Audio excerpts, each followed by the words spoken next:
हदीस मुबारका में है, आक़ाए करीम सल्लल्लाहु तआला अलैहि वसल्लम ने इरशाद फरमाया, इन्ना नारकुम हाज़िही जुज़उम मिन सबईन जुज़अम मिन नारि जहन्नम वलौला अन्नहा उत्फ़िअत बिलमा मर्रतैन मन तफ़अतुम बिहा व इन्नहा लतदउल्लाह अज़्ज़ व जल्ला अल्ला युईदहा फ़ीहा। फरमाया गया कि नबी पाक सल्लल्लाहु अलैहि वसल्लम फरमाते हैं कि तुम्हारी ये आग, जो दुनिया में आग है, वो आग जहन्नम की आग के 70 हिस्सों में से एक हिस्सा है। और फरमाया कि और अगर उसे दोबारा पानी के साथ बुझाया न गया होता तो तुम उससे फायदा न उठा सकते। यानी अल्लाह ताला ने जहन्नम की आग को पानी में डुबोकर फिर दुनिया में भेजा। किसमें? अब आग को पानी में डुबो दो तो आग बुझ जाती है ना, ठंडी हो जाती है। तो जहन्नम की आग को दोबारा पानी में डुबोया गया और फिर उसको दुनिया के अंदर भेजा गया। तो ये दुनिया की जो आग है वो जहन्नम की आग के 70वां हिस्सा है और बिल्कुल ठंडी करके यहां भेजी गई है। तो जब इसका ये आलम है तो आप अंदाजा लगाओ कि जहन्नम की आग का आलम क्या होगा। और हदीस मुबारका में और फरमाया गया, मेरे आका फरमाते हैं कि अगर उसको ठंडी ना किया जाता, डायरेक्ट जहन्नम की आग ही दुनिया में भेजी जाती तो तुम उसको इस्तेमाल ही नहीं कर सकते। वो हर चीज को जला के खाक कर देती, आप उससे कभी फायदा ना उठा सकते। और ये दुनिया की आग अल्लाह से दुआ करती है और अल्लाह की बारगाह में अर्ज करती है कि ऐ मेरे मौला, मुझे दोबारा जहन्नम में मत भेजना। ये हदीस के अल्फाज में आपके सामने पेश कर रहा हूं। ये दुनिया की आग ये अल्लाह की बारगाह में अर्ज करती है, दुआ करती है कि परवरदिगार मुझे दोबारा अब जहन्नम में मत भेजना, क्योंकि दुनिया की आग भी खुद जहन्नम की आग से डर रही है, खौफ खा रही है। और मैं फिर कह रहा हूं, ये हदीस मुबारका है मुस्तफा करीम के दीवानों इब्ने माजा शरीफ के अंदर 4318 नंबर की हदीस है ये। तो अल्लाह के नबी सल्लल्लाहु अलैहि वसल्लम फरमाते हैं कि दुनिया की आग अल्लाह से दुआ करती है कि मौला मुझे वापस जहन्नम में मत भेजना। अब आप अंदाजा लगाओ कि जो आग वापस पलटकर जहन्नम में जाना नहीं चाहती, ताज्जुब है कि इंसान ऐसे काम करता है कि जिसकी बिना पर वो जहन्नम में जाएगा। वो कभी फिक्र करता है कि मेरा क्या होगा? हम लोग अभी भी मामूली समझते हैं कि जहन्नम में कुछ नहीं, चले जाएंगे थोड़ी देर। ये बहुत मुश्किल है। ताज्जुब है कि इंसान के जहन्नम में जाने का काम करता है और उस आग से नहीं डरता जिससे आग भी डरती है और पनाह मांगती है। अब आप सोचो यहां पर कि हमें जहन्नम से कितना डरना चाहिए, कितना खौफ रखना चाहिए। प्यारे आका सल्लल्लाहु तआला अलैहि वसल्लम के प्यारे दीवानों, और आगे इरशाद फरमाया कि जहन्नम की जो गहराई है, कि जहन्नम कितनी गहरी है, फरमाया गया खुदा ही बेहतर जानता है कि वो कितनी गहरी है। उसका अंदाजा हम लगा सकते नहीं है। अलबत्ता हदीस मुबारका में यह आता है कि अगर एक भारी पत्थर की चट्टान जहन्नम के किनारे से उसमें गिरा दी जाए, उसमें फेंक दी जाए, तो उसको जहन्नम की तह तक पहुंचने के लिए 70 बरस लग जाएंगे। कितने? 70 साल लग जाएंगे। आप उसका अंदाजा लगाओ वो कितनी गहरी होगी। आप कितना गहरा कुआं खोद लें, छोटा सा पत्थर डालोगे ना फौरन आवाज आएगी, हाँ पहुंच गया। आती है ना आवाज? हालांकि छोटा सा डाला, बड़ा डालो तो और जल्दी पहुंचेगा, और वजनी डालो तो और जल्दी पहुंचेगा। अल्लाह के नबी सल्लल्लाहु अलैहि वसल्लम फरमाते हैं कि भारी पत्थर की चट्टान भी अगर जहन्नम में लुढ़का दी जाए, गिरा दी जाए, तो भी 70 साल तक भी वो ना पहुंच पाए।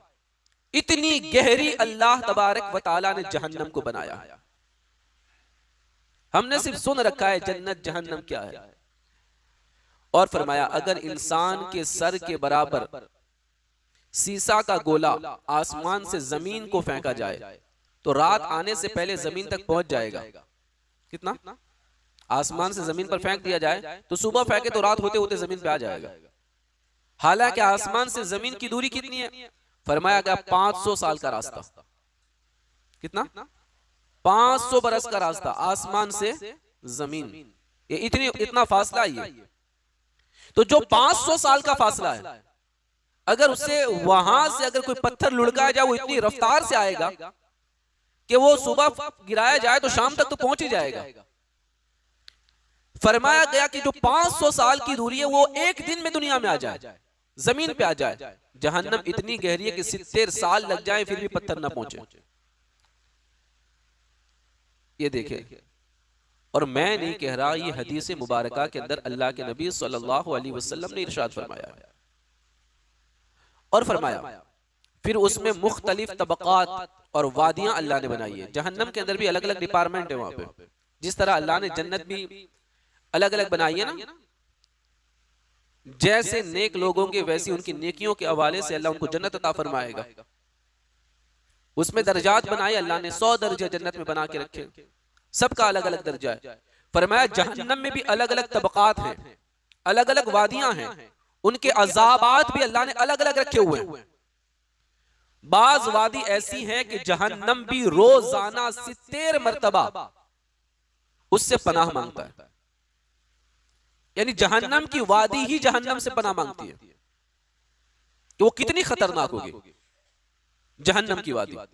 ये खुद उस मकान की हालत है, अगर उसमें और कुछ अजाब ना होता तो यही क्या कम था, मगर कुफार की सरजनिश के लिए और तरह तरह के अजाबात मुहैया किए गए हैं। लोहे के ऐसे बारीक गुर्जों से फरिश्ते मारेंगे कि अगर कोई गुरज जमीन पर रख दिया जाए, तमाम जिन्नात और तमाम इंसान मिलकर भी उस गुरज को ना उठा सके।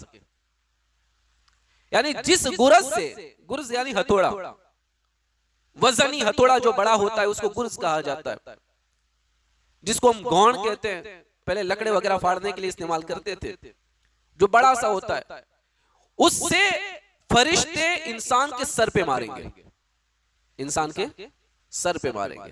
कितना वजन? 10 kilo, 5 kilo, 50 kilo, 100 kilo, ton, 2 ton, 50 ton.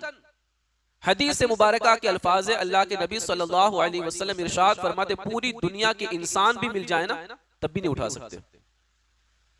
इंसान तो इंसान, जिन्नात की ताकत बहुत ज्यादा होती है ना।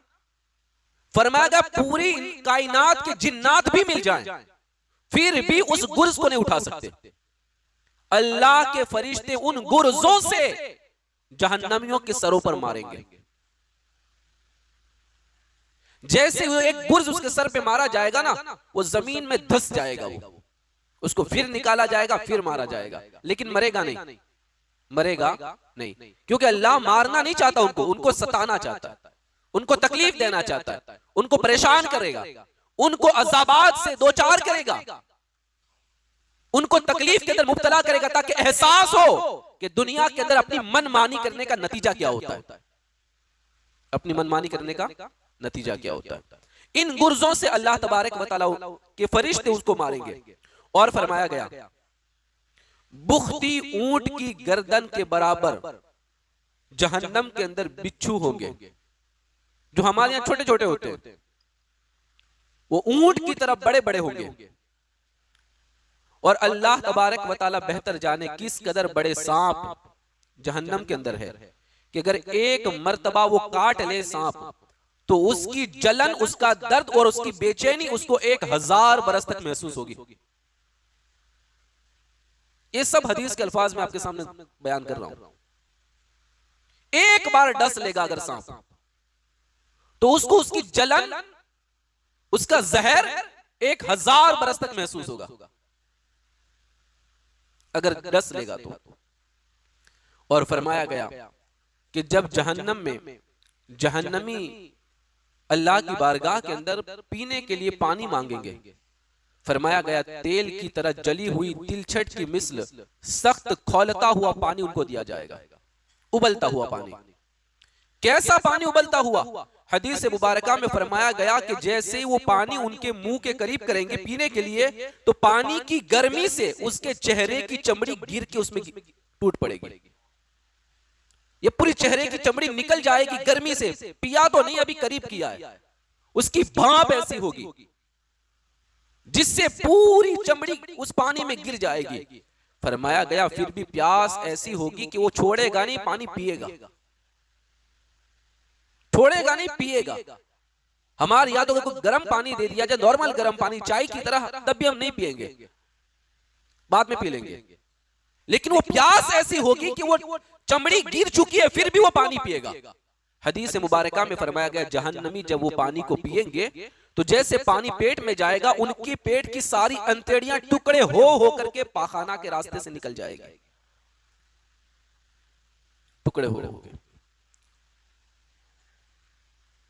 आज हमें एहसास ही नहीं है, हम गुनाह पे गुनाह किए जा रहे हैं, नमाजों पे नमाजें छोड़े जा रहे हैं, झूठ, गीबत, चुगली, दगाबाजी, ये सब हम किए जा रहे हैं। इन सब का वबाल जहन्नम है और इन सब की सजा जहन्नम है। और क्या सजा है आप यहां महसूस कर सकते हैं कि कितना खतरनाक जहन्नम का अजाब है। फरमाया गया, जहन्नमियों के बदन से जो पीप निकलेगा ना, पीप, वो जलेंगे ना जहन्नम में, तो उनके बदन से पीप निकलेगा, परू निकलेगा, वो पीप अल्लाह उनको पीने के लिए देगा। जब वो मांगेंगे ना तो पीप उनको पीने के लिए दिया जाएगा। और जब खाने के लिए वो अल्लाह की बारगाह में अर्ज करेंगे, भूख लगी है, तो उनको खाने के लिए थोहर दिया जाएगा, जिसको हम थोरिया कहते हैं ना दुनिया के अंदर, वो दूध वाला, कांटे वाला। अब तो देखने को भी नहीं मिलता, पहले गांव के अंदर उसकी बाढ़ कर दी जाती थी, बाउंड्री लगाई जाती थी ना, थोरिया। तो ये थोरिया दुनिया की तरह नहीं होगा, वो बहुत खतरनाक होगा, बड़े बड़े कांटे और बड़ा ही कड़वा होगा, वो तुरस होगा। वो खाने के लिए दिया जाएगा, जैसे वो खाएंगे तो गले में फंस जाएगा, वो उतरेगा नहीं। अब उतारने के लिए अल्लाह से पानी मांगेंगे तो फिर वही को वही खोलता हुआ, उबलता हुआ पानी पीने के लिए दिया जाएगा।